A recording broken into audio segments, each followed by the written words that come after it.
completed. We're in the final stages of completing the environmental social impact assessment and commencing the negotiations of the long-term agreements that will support the project for the next over 20 years.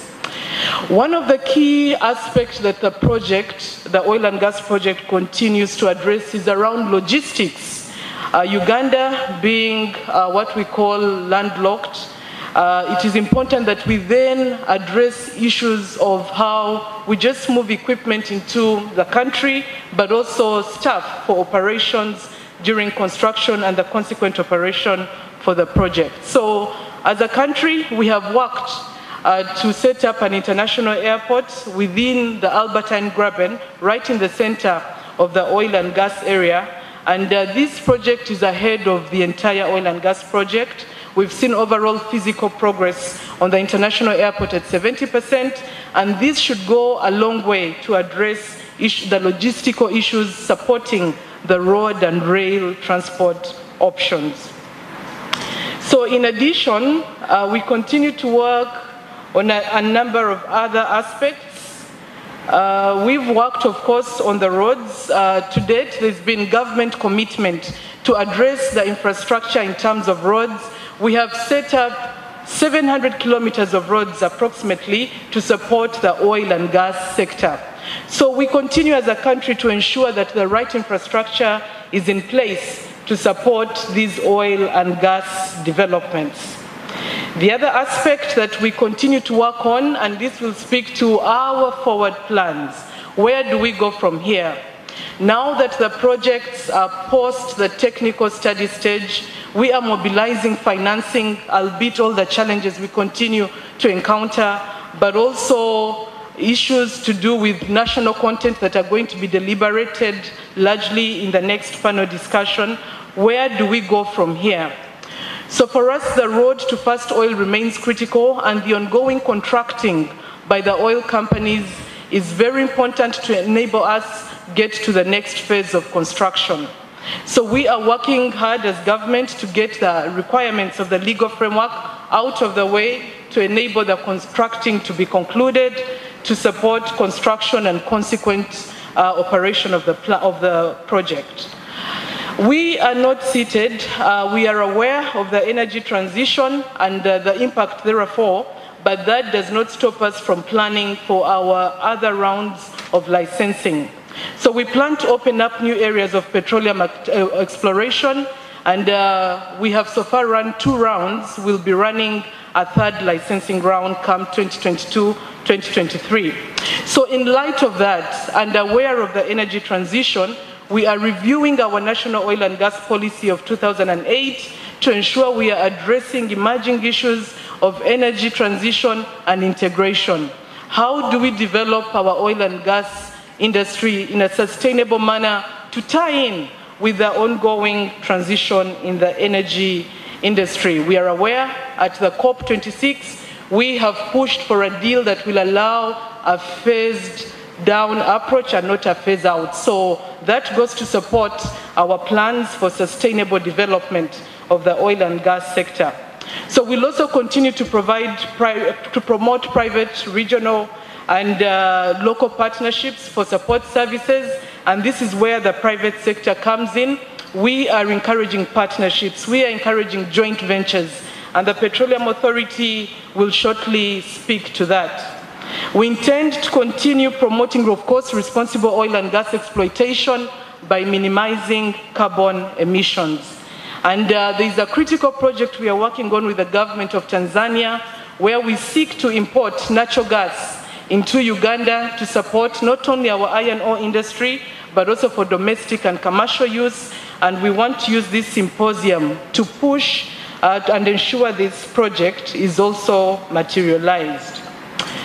In closing, I know that the National Oil Company will walk us through the different opportunities that abound, where they also participate. One critical one is the Kabale Industrial Park, but I will leave that to the General Manager to highlight in terms of opportunities.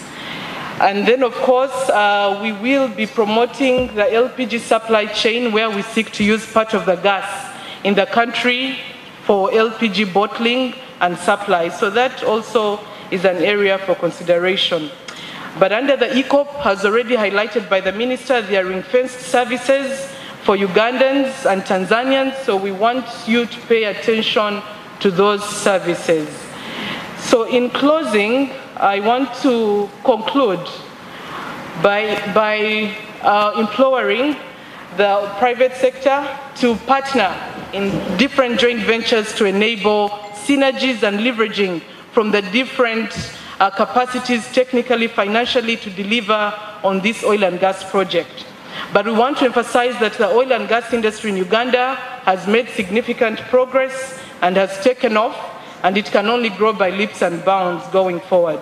Of course, the ECOP does present enormous opportunities for the two states in terms of national content, and the two states have ensured that they've put in place a robust legal and regulatory framework to support the industry. Raising the required financing capital for the different projects is critical. We have seen a number of local companies struggle to raise the necessary capital to invest or to supply goods and services in the industry. So it will be good to know how this symposium will contribute to that conversation on finding robust solutions to local companies to ensure their effective participation in the sector.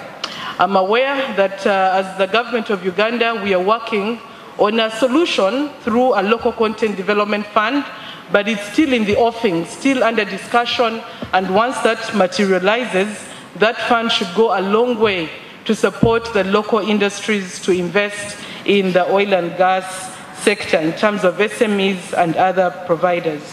So in closing, the private sector is encouraged once again to create partnerships to maximize local content and to address the three critical issues that the sector faces: high capital cost investment, but also issues of logistics, warehousing, transportation, and to ensure that companies are able to participate well in this industry. Ladies and gentlemen, I want to thank you for listening. Thank you. Thank you very much, Permanent Secretary. Without much ado, we will move to the next speaker, Mr. Michael Mujinja, who is representing the Permanent Secretary for the Ministry of Energy for the United Republic of Tanzania.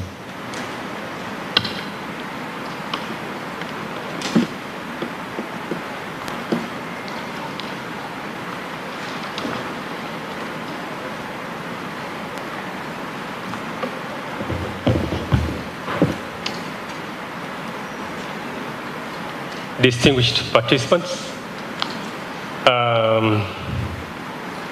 my colleagues on the high table for the presentations, ladies and gentlemen, protocol observed, habarini za asubuhi. I'm standing here on behalf of my permanent secretary, who was supposed to be here, but he could not make it because of other government commitments. And he has asked me, the Commissioner for Petroleum and Gas from the Ministry of Energy, to represent him. Our permanent secretary in the ministry is known by the name of Engineer Masanja, Leonard Masanja.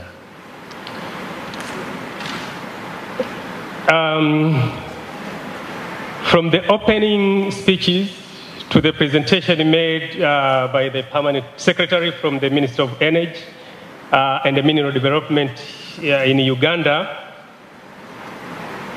we have at least now trying to get the picture of the project itself. But allow me, in a very quick, to give you the project overview, and especially the ECOP project. The project will run from Kabale Hoima in Uganda to Tanga in Tanzania, and it will be the longest heated pipeline in the world, with a length of 1,443 kilometers, and out of which 296 kilometers in Uganda and 1,147 kilometers in Tanzania. And the pipeline, which will be having a diameter of 24 inches, will be able to transport capacity of 216,000 barrels of oil per day.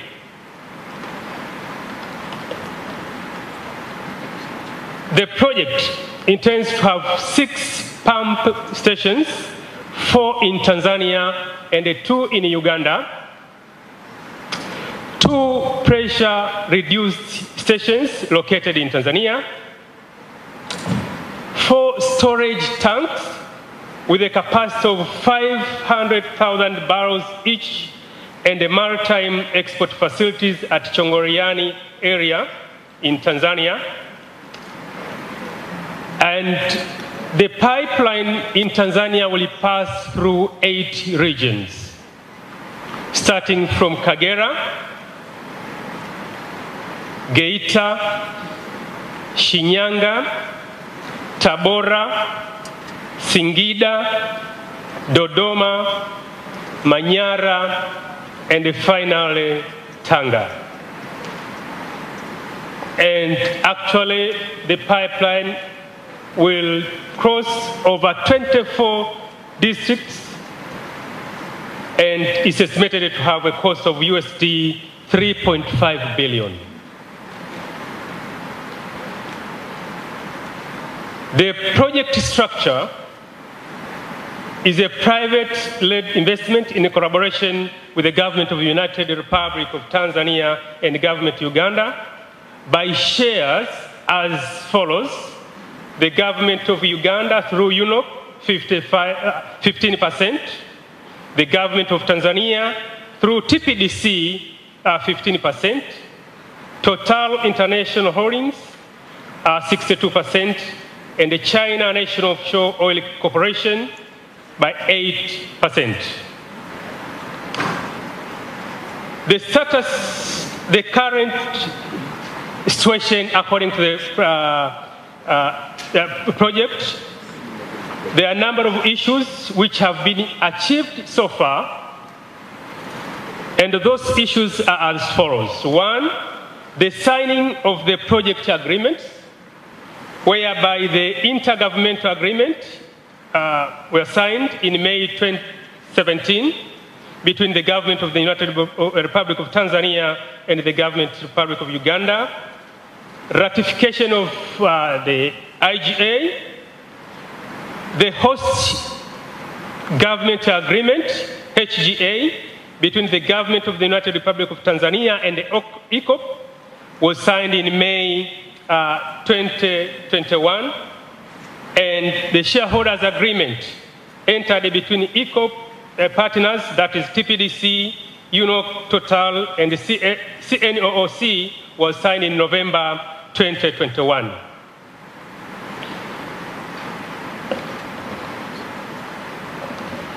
What is going on now? The civil works has already started, and the project, the company handed over the project land to Tanzanian contractor, that is Milembe Consult, to start early civil work, and the contractor has started the mobilization of materials, machinery, and the preparation of working camps for the commencement of work. At the moment, the clearance, leveling, and the fencing of the priority areas in Bukombe, Sijo and Nzega, and Igunga is going on. We expect that the first oil will be anticipated in Chongoliani Tanga in January 2025. Ladies and gentlemen, the ECOP project entails a number of opportunities. And on the side of Tanzania, in order to realize that opportunities, the government contractually has reserved 12 contracts exclusively for local participation. And these include 1, transportation, 2, security, 3, food and beverage, 4, hotel accommodations and catering, office supplies, fuel supply, land surveying, crane hire other than specialized construction equipment, locally available construction materials, civil works, communication services, and waste management. Those have been reserved specifically for local participation on the side of Tanzania. Last but not least,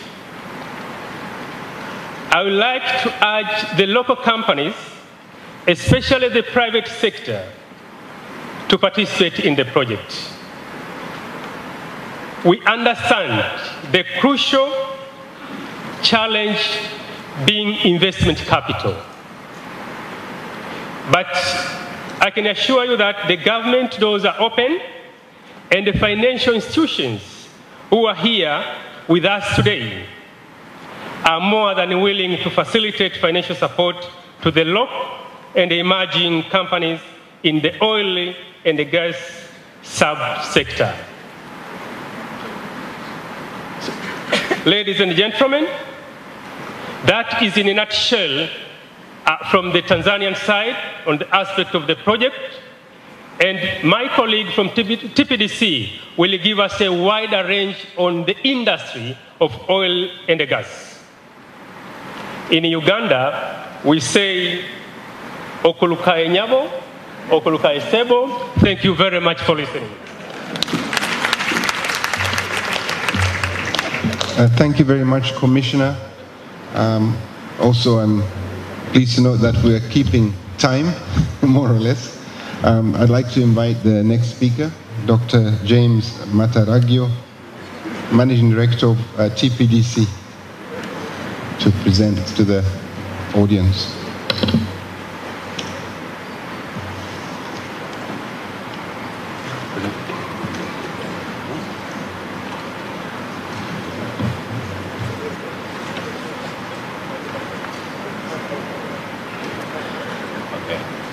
Habari za asubuhi. Naitwa James Mataragio, ni mkurugenzi mtendaji wa TPDC. This morning, everybody has been talking about ECOP, so I'm going to change a little bit and talk about the where are we today as oil and the gas sector. And to be able to understand this correctly, we have to go back and understand where we started. So the oil and gas sector in East Africa started way back in early 50s, where BP and the Shell came to East Africa, and they started doing their exploration in the east coast of East Africa. BP and the Shell, they drilled 4 wells at that time, and they left in 1964. And then in 1969, a few years after independence, TPDC was established as a regulator. At that time, we were acting as a national oil company, but mostly doing regulations. And in 1974, the company called Agip, it was an Italian company, was working in Songo Island, and they drilled a well there, and that was the first discovery of natural gas in Tanzania. That was in 1974. And in 1982, Agip, they continued working in Tanzania. in the area of Mtwara, they did the second discovery of natural gas in Msimbati. And in 1980, for the first time, we had established the Petroleum Act. And at that time, we started working on the PSAs. We had several revisions of what we call the model production sharings from 1980 to basically 2013. We had about 4. And then our second act, that is the Petroleum Act, came in 2015. And with that act,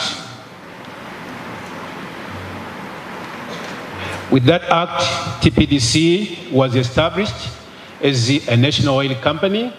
And with that mandate, it was mandated to do commercial activities, plus working into the entire value chain.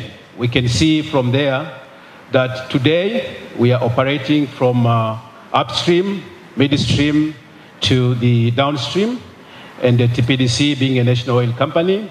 Also with that Petroleum Act of 2015, PURA was established as a regulator in the upstream, but EURA also was established as a regulator in the downstream, and the oil and the gas advisory body was also established at that time.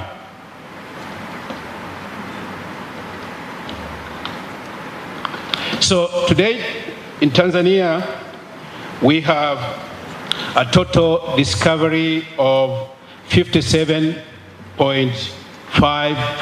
TCF of gas.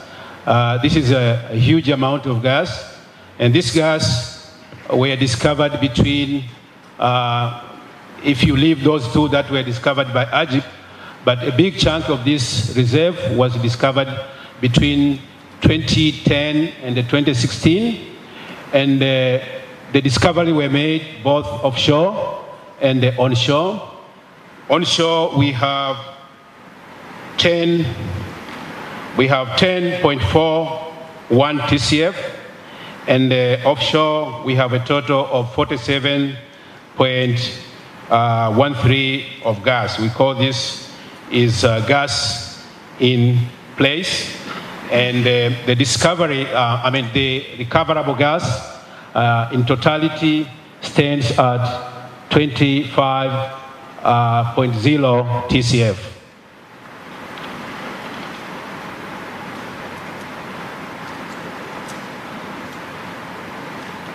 So currently we are producing from 2 gas fields. We are producing from Nasbay and the Songo, and our current production per day stands at 220 million standard cubic feet per day, and we have 10 active PSA.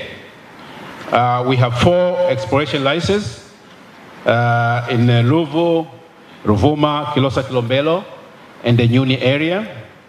We also have other licenses offshore on Block 1, 2, and 4.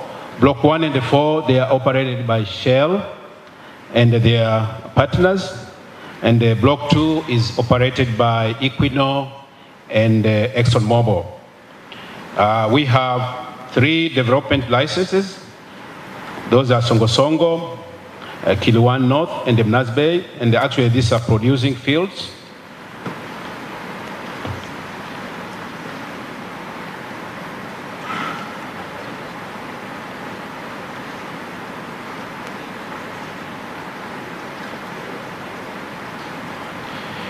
So this is just to show what have been done in some of the upstream blocks. We have the Ruvu block, Victoria block that we are still working. We have a number of activities or data that we have been acquiring on these blocks. We have done some seismic data. We are also preparing for drilling for the Kilosa Kilombero. And for the Nyuni area,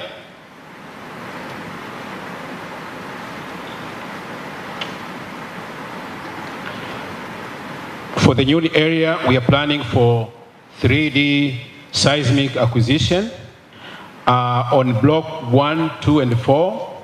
As I said before, those are discoveries. And right now, we are working with our partners, Shell and Equinor, to develop the LNG. I will talk a little bit about LNG a little bit later. But let's look at the projects that we have, and this, we call them the priority projects. The first project, this is the LNG project. Because of the huge discovery that we have made offshore, to be able to commercialize that gas, we need to build a plant, LNG plant, and we are planning to build one in Lindi. This is a $30 billion US dollar project, and the minister talked a little bit about this project. And the status now is we have acquired the land already, and we have done all the compensation to the affected people. We paid about 5.71 billion for the compensation, and we have studies going there.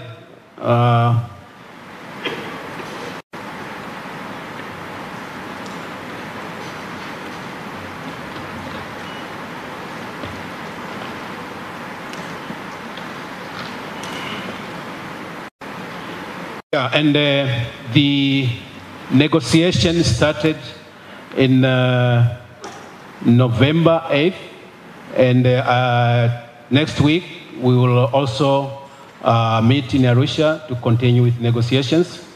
And we hope that upon completion of the negotiations, we'll have signed the HGA for the LNG, and that will pave way for the construction of the LNG plant, and eventually the production of gas from the offshore. Another project that we call a priority project, this is Mnaz North project. As you can see down there on the map on the right-hand side, this project is sandwiched between the we are planning to drill 2 wells next year, and we believe that this project will add more gas to the existing production. As we've been talking, that we have been talking to our neighbors, Kenya, we've been talking to Uganda for the purpose of supplying gas. So we hope that with the discovery of this field or the prospect, we will be able to supply gas. And actually, our plan in the future is to create a natural gas hub in Tanzania, the construction of a natural gas pipeline from Dar es Salaam to Zambia. So that's another opportunity. And we, TPDC and the government, we are ready. We have plenty of gas to be able to supply our neighbors.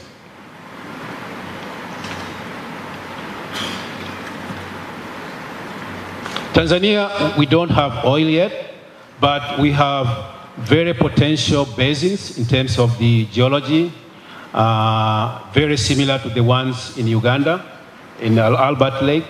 And we are working in Tanzania to explore oil in the Eyasi-Wembere Basin. We have done quite a lot of work here. We have drilled 3 shallow wells. We are planning to acquire 2D seismic. And finally, we'll be drilling, and we are very optimistic on this prospect that we might have our first oil discovery in this area.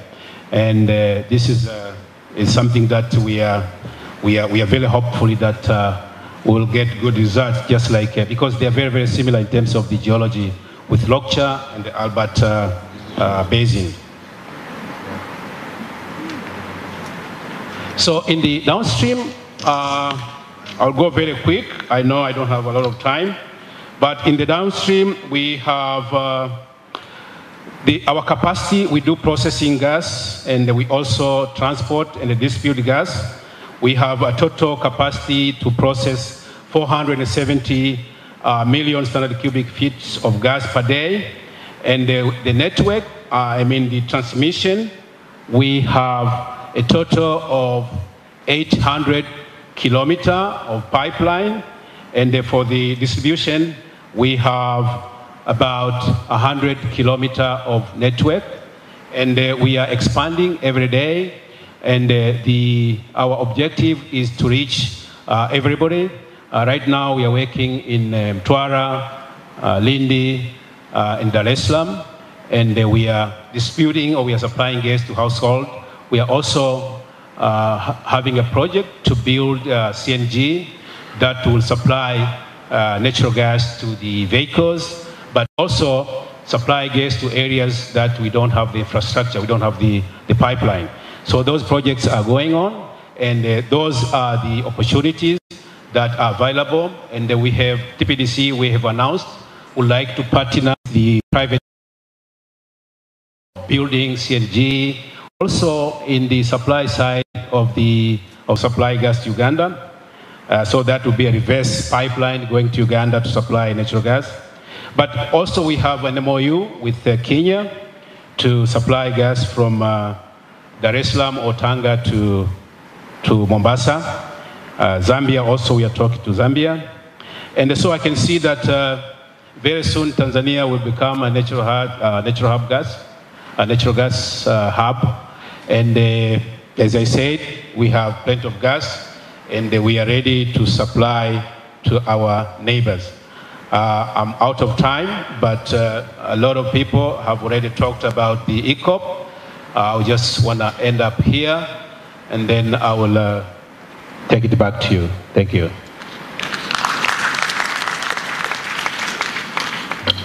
Thank you very much, Doctor. I've been requested, in view of the time limitations, to keep the UNOC presentation, Uganda National Oil presentation, relatively short, and I'll start right away. We have 8 major projects as a national oil company in Uganda, straddling upstream, midstream, and downstream. I think most of these projects are very familiar to the audience. Of course, we know about the Lng and Kingfisher developments. We've talked about the refinery, ECOP, Kabale Industrial Park, as well as the storage terminals, Kampala Storage Terminal and Mujinja Storage Terminal. We will have an opportunity to talk in more detail about these projects. I think there's a project financing workshop coming up, so I think I'm going to defer some of that more detailed explanation to that workshop or to that panel discussion. But just high level, as far as the refinery project is concerned, we have completed the FEED, as the PS indicated. We've completed the front-end engineering design. The environmental social impact assessment will also be completed next month. The project is very attractive. We're looking at internal rate of returns after tax in the 17 to 22% range, depending upon the scenario and that you're looking at. And this is a combination of 2 factors. One is the crude oil netback price, of course, that will be paid by the refinery for the supplies of crude oil it gets, as well as the refined products will be priced based on import parity pricing. So it's a very attractive investment opportunity. Government of Uganda has committed a 40% equity participation. Although we'd like to do that with our partners in the East African states, we recall that Tanzania and Kenya had indicated their interest in participating in the refinery, and the products from the refinery will be Euro 5 quality, so essentially the same quality that's currently imported into the region, and there will be a significant excess of petrol that can be exported into Western Kenya and to Northern Tanzania, and there will be a very significant excess excess of LPG, as Uganda's LPG usage at the moment is fairly low. So that will be certainly a short to medium-term opportunity that we see working with the region. In addition, we are looking to convert heavy fuel oil into nitrogenous fertilizer, which will support the agriculture in the East Africa region. So that's, I think, a priority project for us as well. The refinery project is located within Kabale Industrial Park, which is a 29.57 square kilometer, or for those of us that are farmers in the room, 7,300 acres of land. In that industrial park, we have Uganda's second international airport that is currently under construction at about 70% complete. We will be taking commercial cargo flights from around about March 2023, so 2 years ahead of first oil. So it will be ready to basically support oil and gas upstream developments as well as ECOP as necessary. I think we would just like to emphasize that within the industrial park we have finalized the land allocation policy at the UNOC board level, and that land allocation policy is what is opening up the park for investors in heavy industry, which is including fertilizers and polymers, but also in the light medium industry sector, as well as commercial warehousing and the like. We're very focused on agro-processing, focused on cold chain and logistics to support agriculture in the region. And so that's another opportunity that we see that it'll help us domestically with agro products, but also export opportunities that we see to the Middle East as well as the rest of Africa for agricultural products. So that industrial park right now, the master plan has been approved. We are currently finalizing design procurements for all the major infrastructure, roads, water, wastewater, electricity, and as well as ICT. We're locating a 240 megawatt high voltage substation inside that park, and that will be also another government investment in addition to the investments that we'd heard about from the PS relating to the 700 kilometers of roads, as well as participation from the private sector to start taking advantage of such infrastructure. I think from going forward, we are definitely seeing, as a national oil company, we're seeing a project financing challenge, especially in view of the developments that have come out of COP26. We're seeing that we need to adjust our strategy to cater for the energy transition, and we are certainly thinking that in terms of capital for some of the projects, even private sector capital, there needs to be maybe more African solutions to our challenges, because the rest of the world is now focusing on renewable energy, and we're seeing that already in some of the financing discussions we're having, for example, with ECOP, that impact. So I think that's really what we wanted to high level provide to you, given the time constraints. And the main moderator, Maurice, has asked me to take 2 questions from the audience for the panel. And then thereafter we have to hand over to the next session. So I'd like to invite any member of the audience to throw a question in our direction, but they're just 2.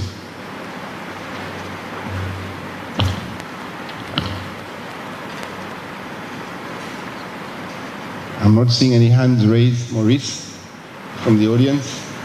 Does that mean we've gained 10 minutes? There's a hand. I think you have a microphone, so please identify yourself. There are microphones on the table. The microphone in front of you. You can use the mic on your in front of you.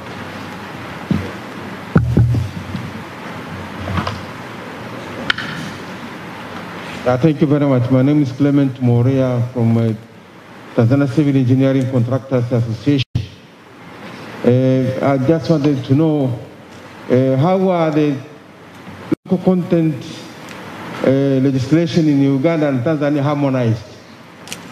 I mean, if you have one in Uganda, then Tanzania goes there and it's treated as an outsider, of course, and the same applies for Tanzania. How are those harmonized? Thank you. Thank you. That's one question. Is there a second, the final question? There is a microphone. Just check if that microphone is working on the table. Just please. There is a microphone on your table, yes. Or any of the tables. Feel free. Yeah, it is working. I just have one question. Where are you? We need to please know where identify yourself. Here. Okay. My name is Paul Makanza from Tanzania Private Sector Foundation. We talked about opportunities, which were very nicely highlighted.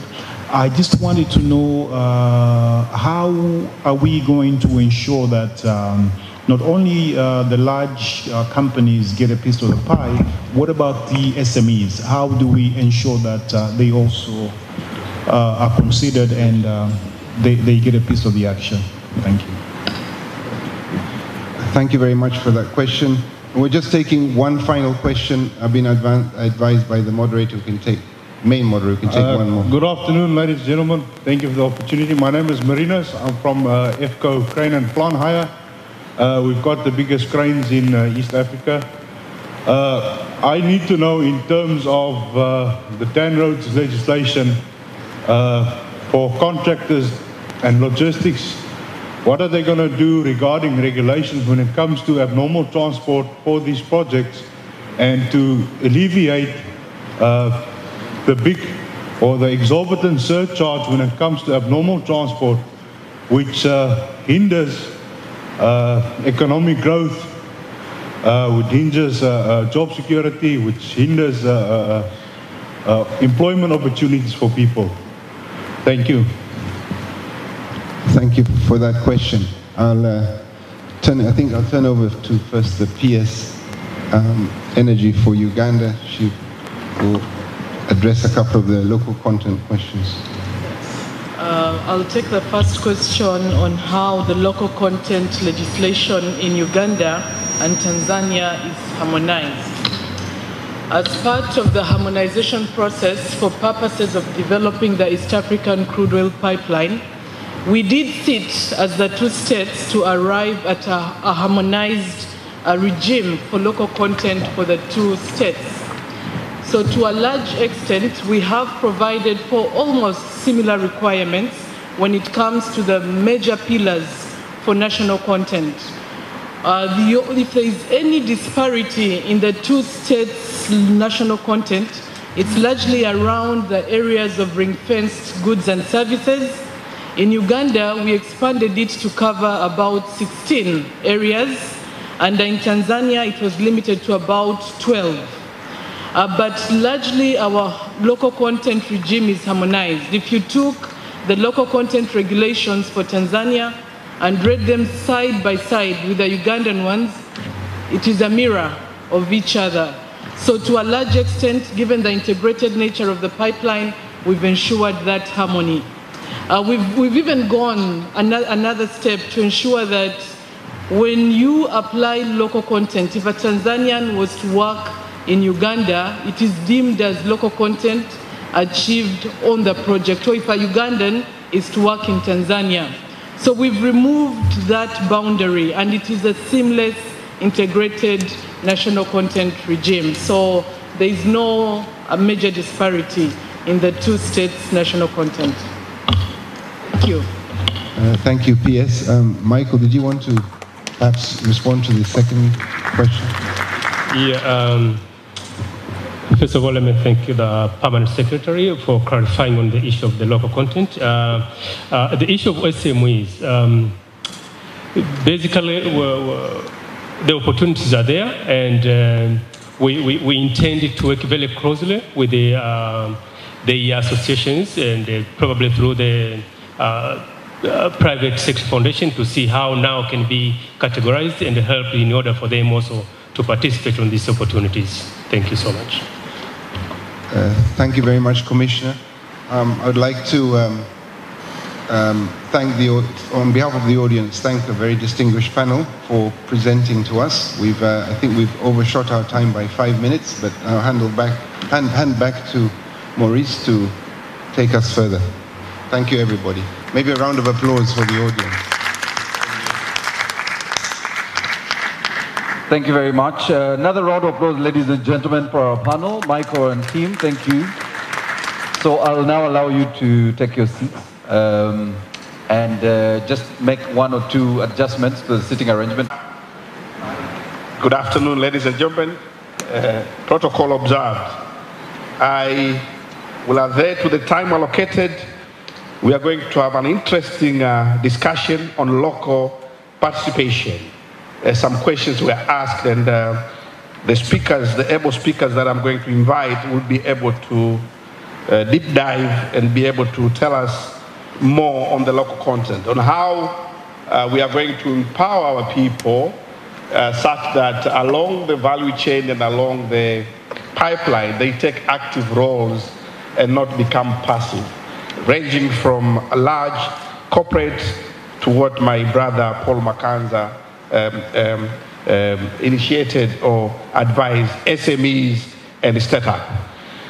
I'd like to invite the first speaker, Mr. Tobias Lamila from Energy and Water Utilities Region of Tanzania. Please come and take the stage. Followed by Ernest Rubongo, Executive Director, Petroleum Authority of Uganda. Followed by Nelson Kanawa, Head of Corporate Banking, NMB Bank, Tanzania. Tony Okao Otoa, CEO of the Stanbic Business Incubator. This session is co-hosted with my sister from Uganda. She will handle the question and answer session. This is none but Irene Birungi Mugisha. She's a coordinator, Presidential CEO Forum from State House in Uganda. Irene will come later during question and answers. Now, without taking much time, 4 minutes each, I would like to call upon Mr. Tobias Lamila to give us his presentation. 4 minutes maximum.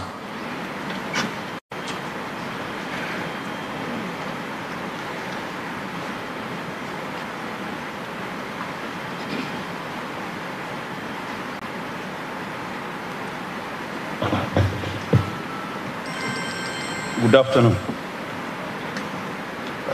Good afternoon, ladies and gentlemen. My name is Tobias, collectively said by the moderator. I will be just taking you through 1 or 2 slides on the local content regulation, which is being undertaken by EULA. Let us all be aware that after establishing the PULA and the EULA is mandated to regulate the mid and downstream, where the Lng Project will be regulated. So what we do, we regulate the local content issues, but also we will be issuing the construction approval plus the operation license.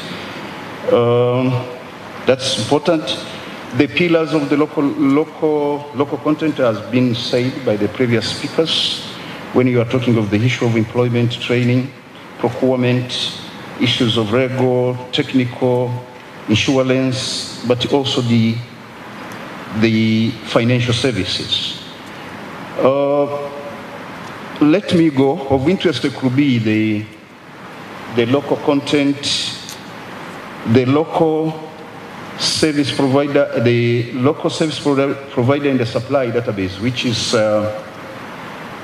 operated or EULA is mandated to establish under the regulations, but it has already been established.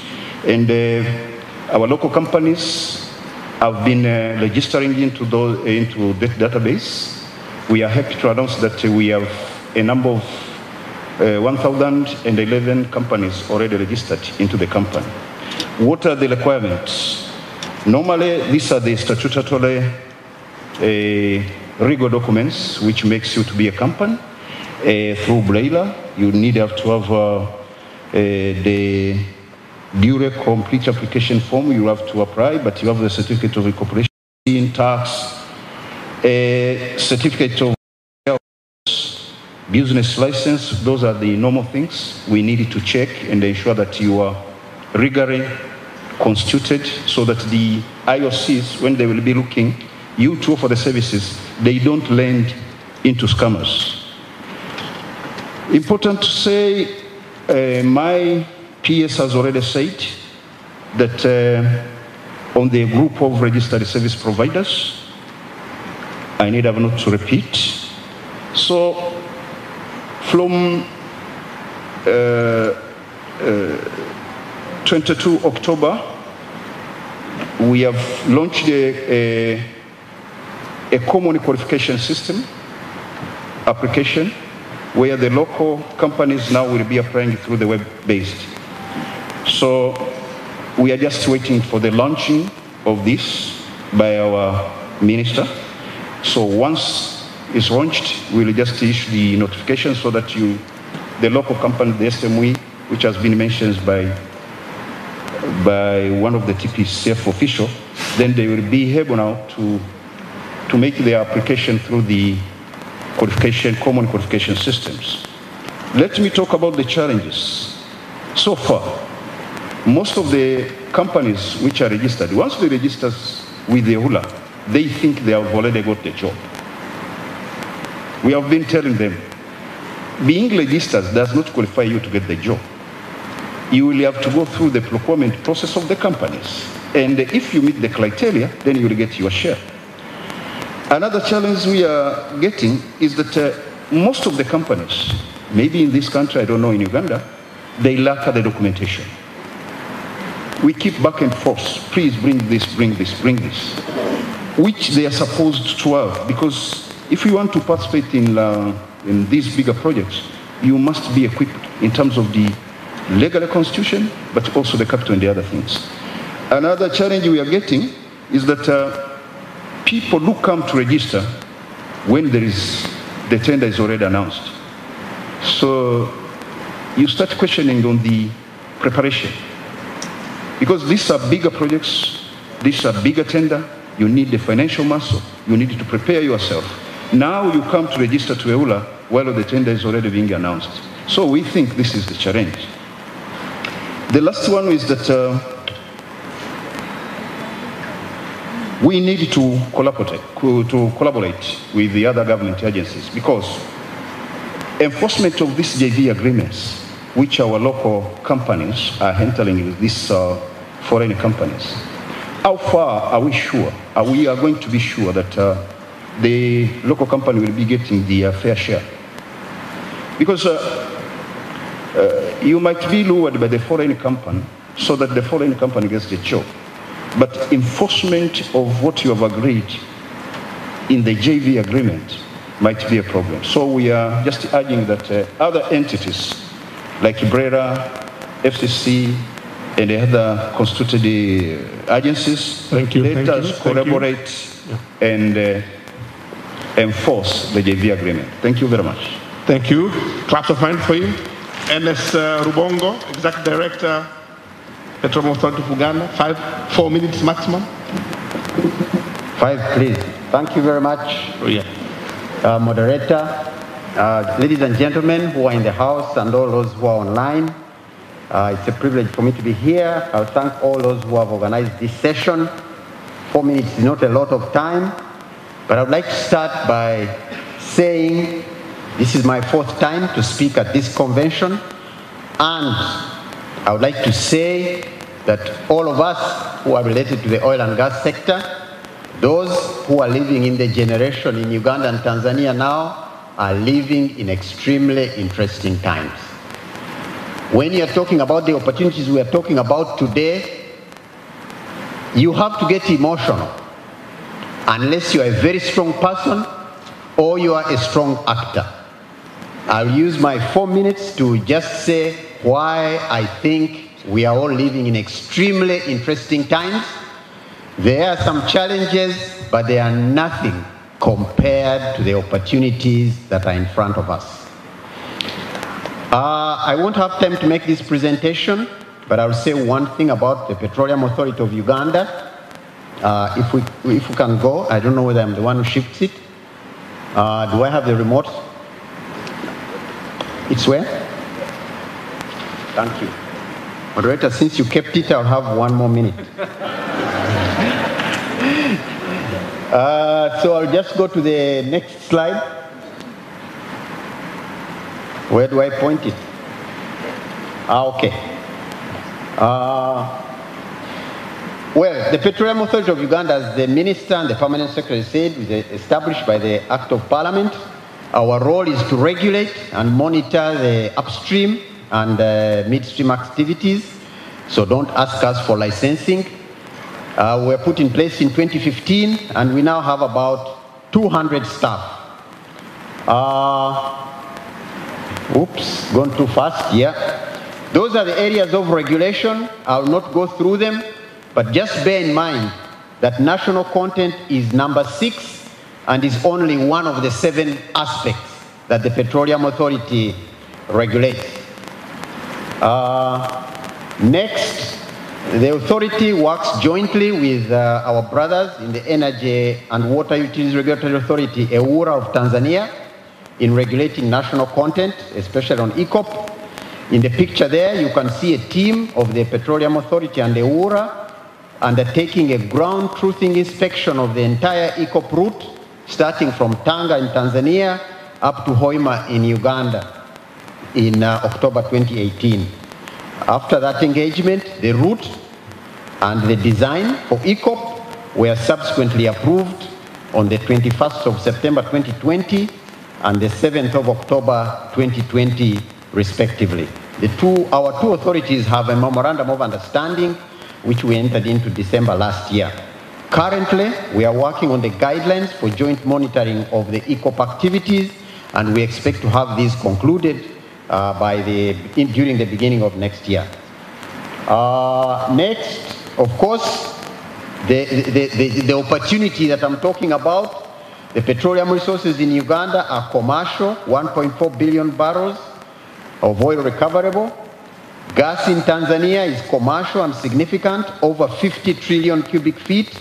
The plans for commercializing petroleum resources in Uganda through refining and export through ECOP are now under implementation. No one should leave this meeting saying, when are things starting? Things started long ago and the train has started moving. If you're still standing at the station, things are leaving you. There are plans for large-scale LPG production and gas export from Tanzania, as the gentleman in TPDC presented here. Ladies and gentlemen, it's not many parts of the world, if any, where projects of this magnitude are happening in the oil and gas sector. We in these 2 countries are extremely privileged, and I think we need to know as much and actually take advantage of these benefits. Can we move to the next slide? Those are the players in the sector. Some are doing exploration in Uganda, as the PS said. 1 minute, 1 minute. No, I'll need another minute. The others are doing development, but the message there is that those ladies and gentlemen on those slides are in our 2 countries, and you know how much effort the 2 countries make to attract investment. That is something that is already behind us. Those gentlemen and ladies are already in our countries. The next slide is the money. What you see in blue there is the amount of money that has been spent on an annual basis during exploration. If we go back, what you saw in red is starting 2022. And that's the investment that is coming into the oil and gas sector in these countries until 2026. If you know the investments in Uganda and Tanzania now, they are between $1 to $2 billion among the 2 countries. What you see there is over $1 billion annually for these countries. Those who know numbers and are economists need to know what that means. In addition, I have to conclude, and I would like to conclude by saying that the oil and gas sector presents significant opportunities to the region for economic transformation. These opportunities are coming through employment, supply of works, goods and services. Additional benefits are to be realized through linkages between other sectors of the economy. Moderator, let me explain this. If you take an example of doctors, national content, we can say, let's try and make the doctors provide goods and services. In Uganda, we've established that if you now work on having the linkages between the oil and gas sector and the health sector, the results of that will be much, much, much more than just trying to count the number of doctors who are supplying services. That is a sleeping giant that we really need to take advantage of. Private sector needs to know and fully utilize the frameworks which are in place to enhance participation of the oil and gas sector. Private sector needs to attend the supplier development programs. These gentlemen who have the licenses hold supplier development programs every so often. I had a meeting with a big entrepreneur in Uganda 2 days ago. These people didn't know about those supplier development. This I also have to explain.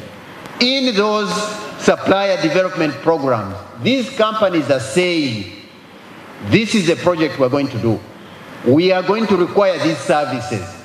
The only people who understand those services and can say whether they can take them on or not are the private sector. If the private sector does not go to those supplier development programs, the whole thing is lost. No one in the Petroleum Authority of Uganda is going to understand the number of nails required for ECOP if the person who makes nails is not in that conference. So all enterprises in our countries, please attend the supplier development programs. Also undertake the skills development program. I'm sure that our colleagues from Stanbic will say it more. And as I conclude, ladies and gentlemen, what is playing in front of us is a very, very, very large opportunity. Let us all seize this great moment to facilitate and to participate and make the best out of this opportunity. Thank you very much. Thank you very much. Tony Okawa Otoa, 4 minutes. For you, I'll manage you. For other gentlemen, we'll speak separately. And I think this is the reason why she didn't want Irene to come and moderate. They threw me into this. Okay, let's go. Thank you very much. It's kind of like going into Serena Hotel and you're presented a buffet and you're told to eat it in only 2 minutes. So I will concentrate on the best part of the buffet, and I hope we can enjoy the salad as much as we enjoy the real bit. I would like to thank you so much for giving me this opportunity to speak about the great work that we have done so far. I come from a space which is, or was at the time, very exploratory. You know, 2017, we weren't really certain about the oil and gas story. We were not really confident that anything would kick off, but we committed ourselves to start the journey of getting local businesses ready for this great opportunity. What we did was, of course, to look at the facts. Private sector in Uganda and Tanzania accounts for so much. A huge contribution to the GDP, a huge contribution to the jobs and the opportunities that we are also discussing here. And of course, if you look at what they produce in terms of manufactured output and all of these things, it's a great significance. But where do we start from?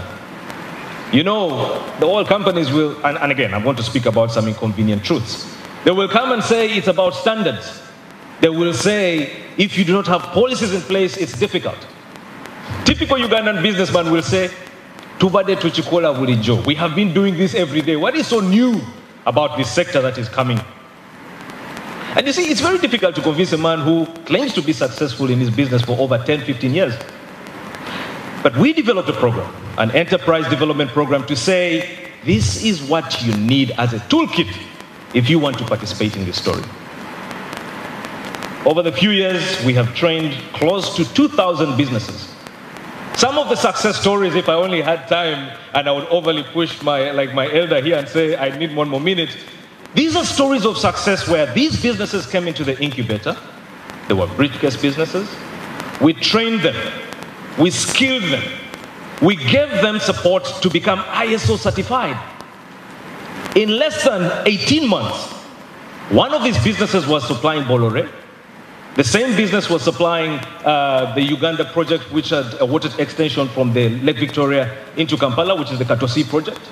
They were also supplying Sinnock with maintenance services. 18 months, meaning it's possible. Now, do we have 18 months because everything has started? My elder here just said action has started and he was showing us how much is going to be spent. Are we ready? And that is the inconvenient question I need to ask all of us here as private sector. Now, when my elder, Patrick Mwehire, talked about this project, and I'm glad he's here, in 2017, it was a little bit of a strange thing for many people. But today, many of us wish we had actually started in 2013. You see, people were saying the sector is quiet, but I think that was the best time to prepare. But again, they always say, the best time is never late. We can also start today. So what we have done in trying to really create value, and why I think this is really important as we continue this conversation on how we can participate, is first and foremost the partnerships that we have created. We have created partnerships with UNOC, Sinnock, Petroleum Authority, Total, and of course the private sector in Uganda, but our biggest support and endorsement has been from the Petroleum Authority of Uganda. And Mr. Ernest Ruvondo will tell you how many phone calls we have in a week. Updates, he's always asking me for updates, and honestly I'm about to ask for consultation fees very soon.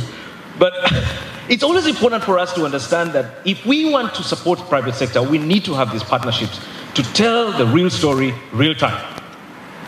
When we did the industry baseline survey in 2013, the biggest challenge was visibility over demand, not knowing what's going on. And I'm glad you spoke about... 1 minute. Fantastic. I'm glad you spoke about the supplier development forums. There is so much information that goes into the supplier development forums, but how many people are taking the time to find out what information is there and really accessing it? Well, at the incubator, the Stanbic Business Incubator, we decided to become that gap, the bridge that sorts out that gap. So it's very important, and what we have mastered and tried to really do as we carry along and readjust over the time or the years is to say, we will support SMEs with access to finance, we will support SMEs with access to markets, visibility over demand, and also the ability to create an avenue for them to participate in the most efficient manner. So as I conclude, compliance is key. While we want to get involved in this sector, compliance is key. This is something that the oil and gas sector can never negotiate. But also the beauty is we are willing to support you on that journey. Interestingly as well, as I finally conclude, is the story that we always ignore whenever we talk about SME development, and this is the story of agribusiness, agriculture. If I ask people here who are, or how many of you are in the agriculture space, I'll probably not get more than 10. And can I probably have a hand, some hands here? Anyone in the agribusiness space? 1, 2, 3, 4. So less than, I would say, 10% or 5% of the participants. But again, this is a great avenue for opportunity. Think about the camps. They will need to eat quality food. And again, going back to the question of, is your food to standard? So these are the conversations that we need to have, because this is an opportunity for so many Ugandans and Tanzanians, and a great opportunity for us to really engage, especially in the area of women and youth. But as I conclude, I just wanted to say, like the Tanzanians say, tuendelee na kazi. No more talking, no more lamenting. It's time to work, and time to work hard. So thank you very much. Asante sana. Asante, Miss Sabina Somji, to wrap it up.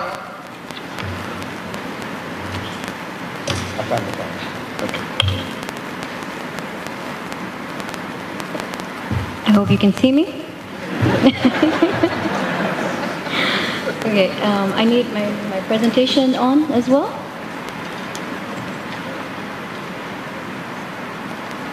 You're giving me an extra minute, right, Felix? I think you better start. I need my presentation, okay.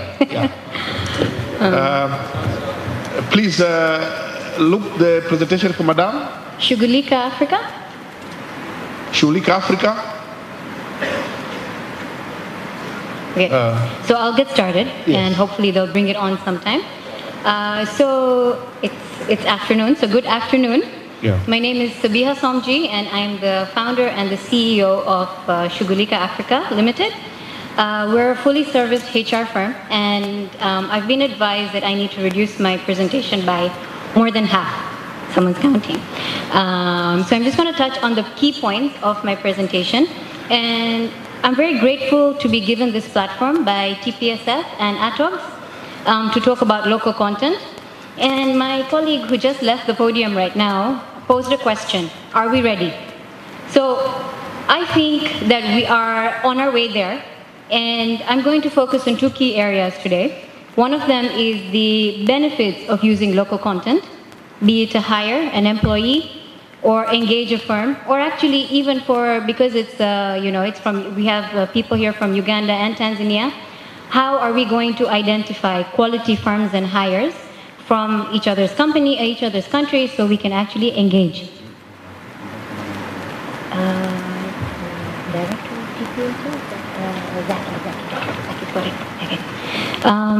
So let's dive in. So the benefits of engaging with local content are many, but we're going to narrow it down to these 5. And I wish I had my slides so I could show you, but I'm just going to talk through them. So I've put culture and language together. The first benefit is culture. A local firm or a hire will most likely already be integrated with the local culture. They'll understand the nuances, the languages which exist in the country or the region, and this will make it easier to conduct business or get something done. An example would be Tanzanians are extremely friendly and helpful, but if you actually approach them with aggression, you don't get the results that you are looking for.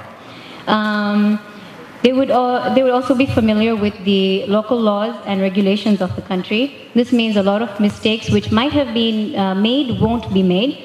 And from our industry, the HR industry, especially when you have people coming from abroad, when they get familiarized with our labor laws, it takes them a while to wrap their head around our processes, especially when it comes to termination. So getting somebody who is a local will actually speed up the process and make sure you don't make mistakes and pay the consequences for those mistakes as well. Utilizing local organizations who are already established also provides the benefit of hitting the ground running. These organizations have the compliance sorted out, they have the infrastructure and the team and the resources in place. In case they need to scale up, partnering with foreign entities makes it easier as well, because they've already got a lot of their things in place already.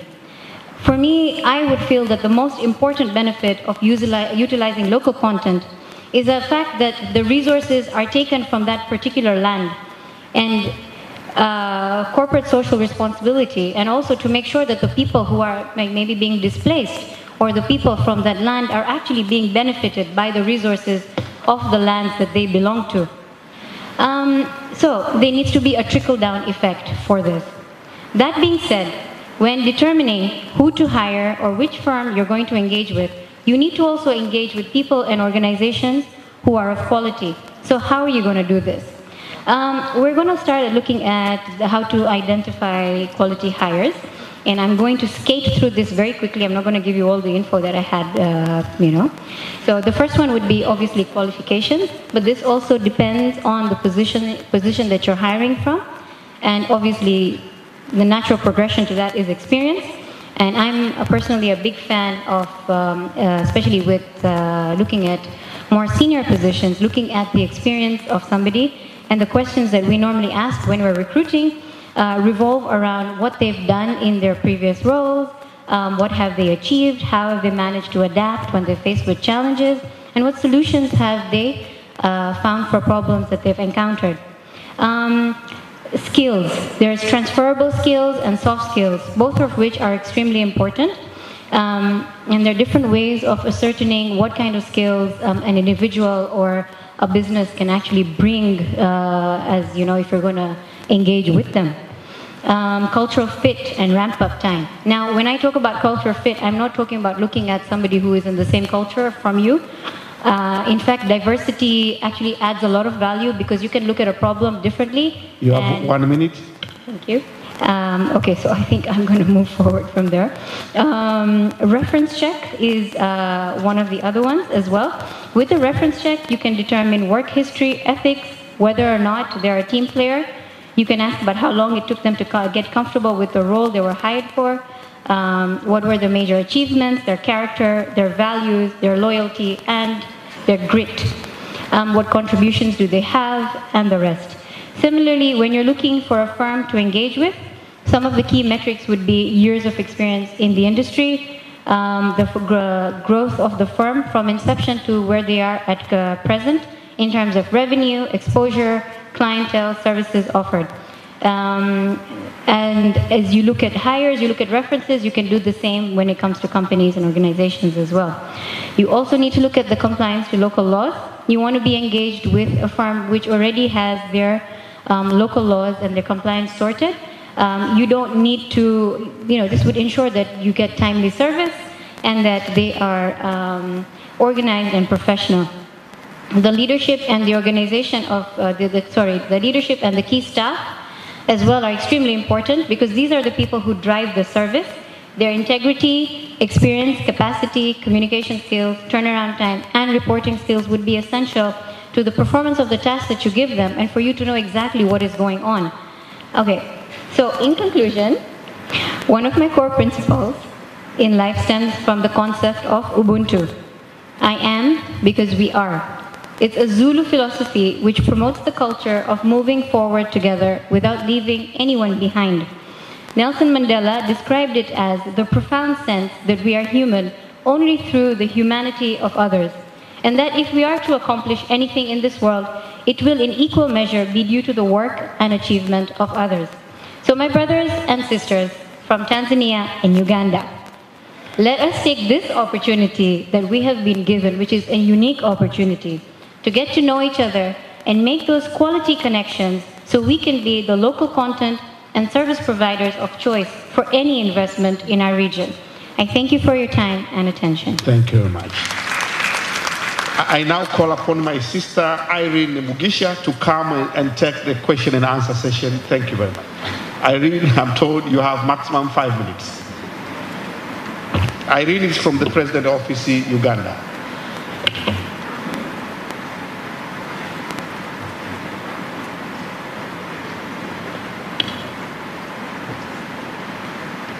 So Felix, where are you going? Good afternoon, everyone. As already introduced, my name is Irene Birungi Mugisha from the Presidential CEO Forum, and I'm glad that the panelists have been able to speak to the highlighted questions that were earlier shared. However, I also think the Master of Ceremony, this is cheating us.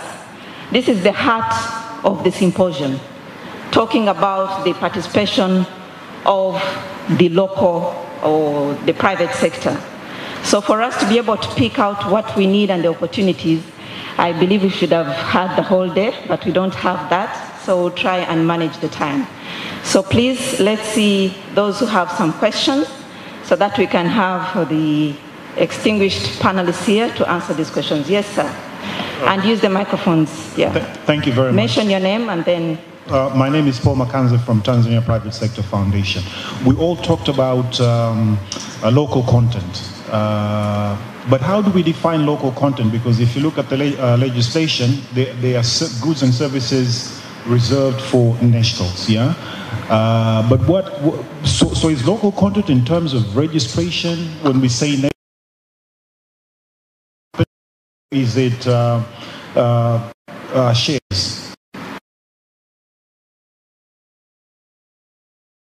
Of local content. Yeah. I will request that I start with Ernest to really define for us what it means to have private participate and also speak to the issue of local content. Okay, thank you very much. I did have a slide on that, but the speed was too fast. We need to look at local content as addition of value to our society. Addition of value. Now the next step is who adds value. There are people who say that only the companies which are owned by Ugandans or Tanzanians can add value. We can have a long debate, but you will agree with me that that is not correct. So what has happened in Uganda is that companies which may not be owned by Ugandans but are registered in Uganda employ 70% of their staff as Ugandans, buy 70% of their goods in Uganda, have management up to, I think, 45% as Ugandan, qualified to be Ugandan companies. Because there is no doubt that companies like that, even if they are not owned by Ugandans, do add value to the economy of Uganda. So that, in a nutshell, is how we summarize local content. Ugandan owned, but Ugandan registered, but meeting those conditions. And I can tell you that we still have debate on that, but personally I'm convinced that a company owned by a foreigner can add a lot of value to the economy if you follow those restrictions. Thank you. Thank you. Mr. Tobias, would you want to throw a light on this too? Actually, I'm not far from what Mr. Albonda said, but in Tanzania, what we are saying is that the total retention into the economy. If you are a foreign company and you want to work in Tanzania in this project, you have to provide a 25% shares to the local company. And through these shares, then it will be the benefits which goes back to the local economy. But also, you'll have to comply to other pillars of the local content, like employment, like trading, succession plan. We have a fully-fledged first schedule of the regulations, where we want to see you, the way you are growing year by year, the way you are deploying the local experts into your company. But also, how do you utilize our financial institutions, the legal services, the insurance services? We don't like to see the foreign company comes here. When it comes to the insurance, it is by the insurance, total value is sent outside. What we are seeing by the insurance. So, in addition to us, we are decided to go a percentage of. If you cannot achieve 25%, you must get in terms of funding the definition. Like last, the Serena and the ambassador able to gap of lack of information. There will be a portal that will be integrated within the ministry.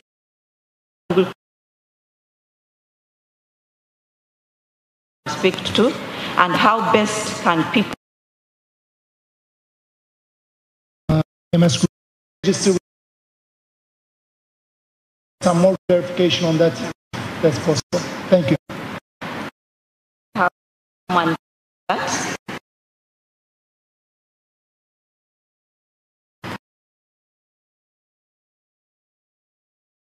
You want to the parts of the oil.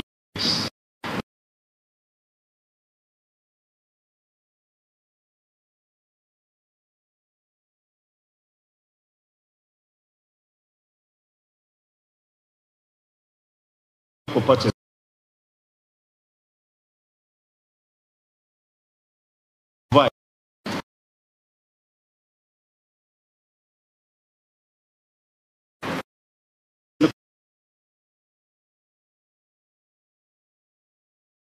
that we can read.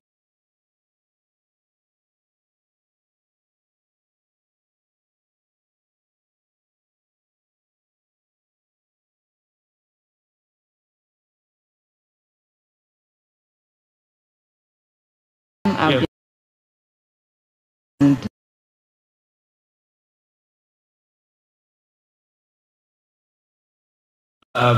Abdul here.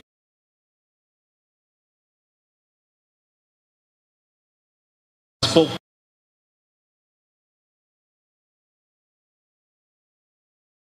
business incubator story here. And the beauty about Tanzania is that there won't be so much of trial and error. The gentleman there, because he's been, yes, please, yes. Okay, thank you very much for seeing me. My name is Dr. Chako Halpan. I'm Tanzanian. It's the same apply the local content. But that does not reflect but that does not reflect it in the documentation. One.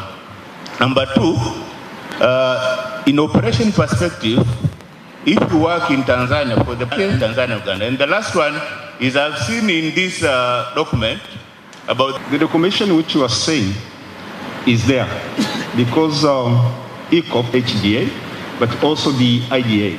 So the movement, so long you abide. My colleague has said the documents for the ECOP do describe some of these national content. The same, so that you don't separate between the two. We can look into that, but our understanding now to put in place guidelines that will help us regulate all these aspects, including national content. And those guidelines will be on the Ugandan list. But I can tell you that in Uganda now, there is a study that is due to be completed next week, and it is describing and we'll see the extent which. But I can tell you there is a lot of effort to ensure that as much health services as possible